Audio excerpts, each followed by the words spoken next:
సహోదరి సహోదరులారా, పీఠాధిపతిగా అభిషేకం పొందనున్న గోరంట జ్వాన్యేస్ గురువులు నాకు 40 సంవత్సరాల నుండి సుపరిచితులు. ఒక ప్రాచీన కథోలిక కుటుంబం నుండి వస్తున్నారు. తండ్రి క్రీస్తు శేషులు గోరంట్ల చిన్నప్ప గారు, తల్లి రోజానమ్మ గారు, 3 అన్నయ్యలు, 2 అక్కలు, ఒక చెల్లి ఉన్న సంతోషకరమైన కుటుంబం. 1991 సంవత్సరంలో నిష్పాదుక కార్మెల్ సభలో చేరి రోము నగరంలో వేదాంత విద్యను అభ్యసించి 2002 సంవత్సరంలో గురువుగా అభిషేకింపబడ్డారు.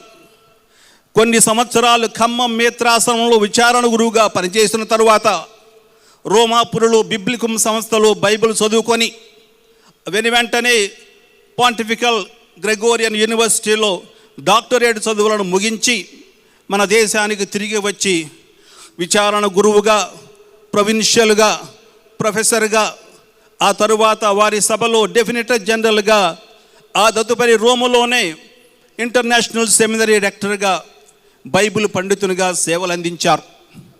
వీరు బైబిల్ గ్రంథంలో మంచి పరిజ్ఞానం ఉన్న వ్యక్తి, బహుభాషా కోవిదులు, మానవత్వం ఉన్న మహనీయుడు, పేదల పక్షపాతి, దయార్థ హృదయుడు, క్రీస్తు భక్తుడు, తోటి గురువులను అర్థం చేసుకొని ప్రోత్సహించే విఘ్నుడు, శ్రీ సభను ప్రేమించే ప్రేషితుడు.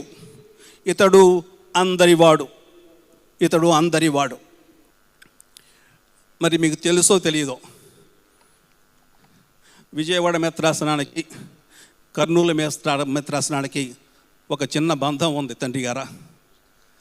ఆ బంధం ఏమిటంటే, విజయవాడ మెత్రాసనం ఇక్కడికి 3 పీఠాధిపతులను పంపించింది. ఎందుకో తెలియదు, ఇది దేవుని ప్రణాళిక.